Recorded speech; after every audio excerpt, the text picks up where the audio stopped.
Narendra Modi ji Israel और USA के आगे सरेंडर कर चुके। इस वजह से पूरे देश को आज नुकसान उठाना पड़ रहा है।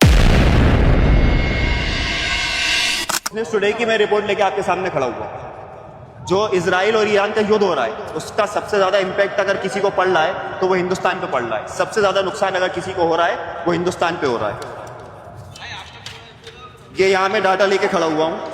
38% चाइना के पास है वहां का रूप। उसके बाद सेकंड नंबर पे अगर सबसे ज्यादा शिपमेंट वहां किसी से हो रहा है, किसी का हो रहा है, चाहे एलपीजी गैस हो चाहे ऑयल हो, उसका 15% हिंदुस्तान के पास है। 38% पे चाइना है, 38% पे चाइना को वहां पे नहीं रोका जा रहा है, चाइना की शिपों को नहीं रोका जा रहा है, लेकिन 15% दूसरे नंबर पे हमारा वहां पे शिपमेंट है सबसे ज्यादा और हमको रोका जा रहा है वहां पे।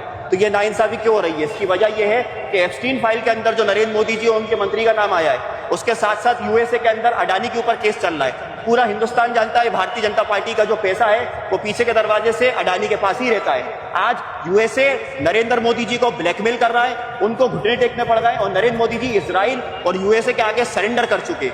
इस वजह से पूरे देश को आज नुकसान उठाना पड़ रहा है। आज जब डिमोनेटाइजेशन हुआ, नोटबंदी हुई, लोगों को लाइन में लगा दिया, लेकिन जनता ने फिर भी आपको जिताया। उसके बाद जीएसटी लगा के पूरे बिजनेसों को ठप कर दिया, फिर भी जनता ने जिता दिया। उसके बाद आपने देखा होगा कोरोना के अंदर मजदूरों को पैरों में छाले पड़ गए, कई मजदूर मर गए, लेकिन ये लोग उनको गाड़ियों की व्यवस्था नहीं दे पाए। उसके बाद भी जनता ने जिता दिया क्योंकि उन्हें मालूम है कि आखिर में कुछ नहीं, हिंदू मुस्लिम करके हम जीत सकते हैं। नफरत इतनी फैला दी है हिंदुस्तान के अंदर कि दिल्ली के अंदर तरुण जैसे लोगों को मारा जाता है। नफरत का नतीजा है। वहीं लखनऊ के अंदर उन्नीस खान जैसे 12 साल के एक मासूम बच्चे को सर पे गोली मारी जाती है रमजान के वक्त रोजे में। उसके बाद आप देखिए आज जब जवाबदारी नरेंद्र मोदी जी को लेनी चाहिए, लेकिन आज वो गायब है, पार्लियामेंट के अंदर नहीं आ रहे हैं। उनका काम सिर्फ इतना हो गया है कि नफरत फैला के चुनाव जीतना, बस उसके बाद अपने घर बैठ जाना। ऐसा नहीं होगा।